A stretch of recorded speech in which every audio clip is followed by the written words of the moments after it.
Hola, bienvenidos a mi canal. Gracias por prestarnos su tiempo. Hoy vamos a hablar de un tema que es muy típico en América Latina. Es el tema del transporte público y por qué nuestros sindicalistas son como son.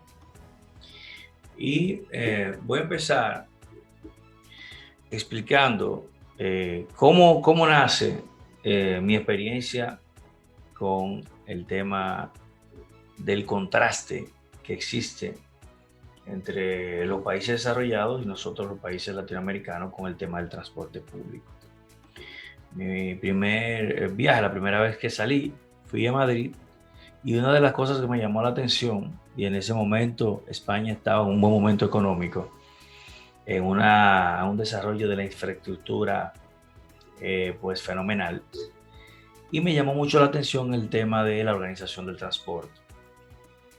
Yo pensé que vivía en el peor país para el tema del transporte, hasta que fui a Perú y a Venezuela y me di cuenta que era un mal latinoamericano el tema del transporte público. Entonces, eh, me di cuenta que el sistema de organización de nuestros países es casi el mismo, eh, bajo sindicatos muy fuertes de transportistas. Y quisiera definir primero qué es lo que es el anarquismo para entrar en nuestra parte teórica con respecto al funcionamiento de estos sistemas sindicales. El anarquismo es una doctrina fundamentada en el concepto de anarquía como ausencia de autoridad. O sea, el anarquismo no reconoce autoridad. Y no hay una única forma de anarquismo, sino que hay diferentes expresiones, pero el ideario anarquista, sus principales exponentes son Pierre Proudhon, Mikhail Bakunin, Piotr Kropotkin, y se difundió en Sudamérica a través de inmigrantes que venían desde Europa, específicamente en Buenos Aires, Argentina, en donde se destacaron otros exponentes de esta ideología como Érico Malatesta y Pietro Gori. Entonces, dentro de todos estos exponentes se pueden distinguir algunos rasgos comunes, como son el deseo de abolir el Estado, el método de autogestión, las visiones utópicas, la libertad como meta individual y el rechazo a la religión y a las materializaciones occidentales como algunas de sus identidades más específicas. El anarquismo entronca con el pensamiento socialista en el deseo de compartido de la abolición de la propiedad privada y piensa que la propiedad privada es el principio inspirador del egoísmo humano y por tanto es un factor decisivo en la explotación de una clase por otra. Sin embargo, el anarquismo no comparte con el marxismo la utilización del Estado como un instrumento de mediación en el cambio hacia una sociedad más justa y opta, en cambio, por la formación de órdenes colectivos de convivencia, por el apoyo mutuo como mejor organización de la producción. La libertad de los anarquistas se consigue cuando la igualdad de los individuos y la solidaridad entre ellos se logra. Se logra sin imposiciones externas artificiales, aunque la idea del anarquismo ha sido usada por la llamada derecha libertaria para designar su hostilidad al Estado intervencionista. El concepto implica nociones colectivizadoras que obviamente no comparten los neoliberales. Del anarquismo se desprende lo que se conoce como el anarcosindicalismo, que es la forma en que se organizan nuestros sindicatos en América Latina. Y esta doctrina es concomitante con el anarquismo.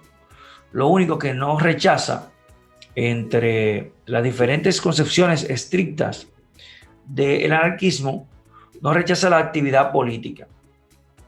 Se caracteriza por organizarse en sindicatos como sustitutivo fundamental de los partidos políticos y pugna la colectivización, la huelga revolucionaria, la acción directa que puede conllevar a la utilización de la violencia contra el Estado y contra otros ciudadanos, este tipo de manifestación o anarcosindicalismo tuvo cierto protagonismo en Francia y España durante el primer tercio del siglo XIX, pero solo conserva alguna fuerza o algún vigor, adivinen dónde, en América Latina. Quiere decir que este sistema de sindicatos que tenemos en nuestros países es un desprendimiento directo del anarquismo, y por eso el comportamiento que vemos en estos individuos que tienen como base ideológica, incluso a veces sin saberlo, porque es una ideología política muy corta en cuanto a su teoría, y que puede ser heredada incluso y de boca en boca. Incluso puede ser una forma de comportamiento, con lo cual no necesitan un mayor adoctrinamiento, y se dan estos tipos de líderes sociales con colectivizados en una de las áreas más importantes de un país, como es el transporte, la educación, y generan este tipo de retraso en nuestro sistema escolar, en nuestro sistema de transporte. Yo pensaba que la República Dominicana era que se manejaba más mal en el mundo entero, hasta que fui a Perú, a Lima y a Caracas, y me di cuenta que nosotros estamos en un punto intermedio. Creo que en Perú se maneja a una velocidad espeluznante, en Caracas por el tema de los tapones y tal, pero por ejemplo en Lima hay carreteras de piedra, en Santo Domingo no hay, pero en estas carreteras se maneja de una forma brutal. O sea, se maneja rápido, increíblemente rápido, y pues de una forma salvaje, mucho más que en Santo Domingo, aunque me parecía increíble, pero es así. Y nuestros problemas se deben a que estos llamados sindicatos son extintos en el mundo, con una ideología del siglo XIX, y que solo en nuestros países quedan esos rasgos de este tipo de formación, de este tipo de organización social, vamos a llamarlo, en donde estos individuos se sienten por encima del Estado, se sienten por encima de cualquier estamento de la sociedad, por encima de los ciudadanos, por encima de los extranjeros. Ha habido casos en donde los sindicatos de República Dominicana obligan a personas a abordar los taxis que ellos quieren, porque entienden que quien no tiene su permiso no puede abordar un taxi como Uber, por ejemplo. Y hay un conflicto en República Dominicana actualmente entre Uber y los sindicatos de choferes, porque ellos entienden que tú, con tu dinero, no puedes abordar el taxi que tú quieras, sino el que ellos quieran.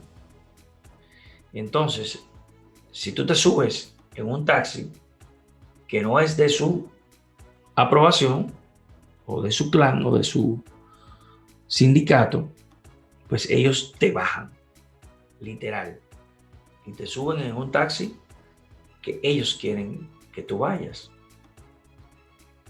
Ningún Estado se atreve a hacerle frente a esto. De hecho, lo incorporan en sus partidos políticos para contar con este tipo de organización, la cual su prioridad son ellos. Y por eso vemos que, aunque se aumenta el presupuesto para educación, la educación no mejora. Aunque se invierta en la mejoría del transporte, con planes de renovación de flotillas, como hemos tenido en todos los partidos en República Dominicana, que se han invertido en autobuses nuevos, en planes. Recuerdo desde Salvador Jorge Blanco, se hizo un plan se llamaba Onatraste, si mal no recuerdo, y no funcionó. Y no funciona ninguno porque esta persona no tiene una visión, una identidad patria. Estas personas no tienen una visión colectiva de una sociedad, sino se identifican más con estos grupos que con su propio país. Se identifican más con esos grupos que con el bien de los demás. O sea, no le importa que el país se hunda, sino que su grupo le vaya bien. Y estos fenómenos los tenemos en toda América Latina, adquiriendo más poder político en complicidad con los partidos políticos y llegando a ocupar posiciones cimeras en nuestras sociedades con esta visión anarquista, con esta visión que es mucho más peligrosa que la anarquía. El anarcosindicalismo tiene un punto que lo hace más peligroso que la anarquía, porque el anarcosindicalismo sí se involucra en la política, sí se involucra y utiliza el Estado, y esto le da mucho poder a una visión muy egoísta, a una visión muy desordenada de hacer las cosas por su propia cuenta, sin reglas, sin leyes. Obstruyen el tránsito, violentan las calles, y hay que hacer lo que ellos digan, cuando ellos digan y como ellos digan. Y por eso se le ha bautizado en nuestro país con el nombre de los dueños del país. Déjanos tu experiencia del país que nos ves, de cómo es el transporte público en tu país, y nos gustaría saber cómo se comportan los sindicatos en los diferentes países que nos ven. Muchas gracias. Hasta un próximo video. No olvides comentarlo, porque así aprendemos todos. Muchas gracias.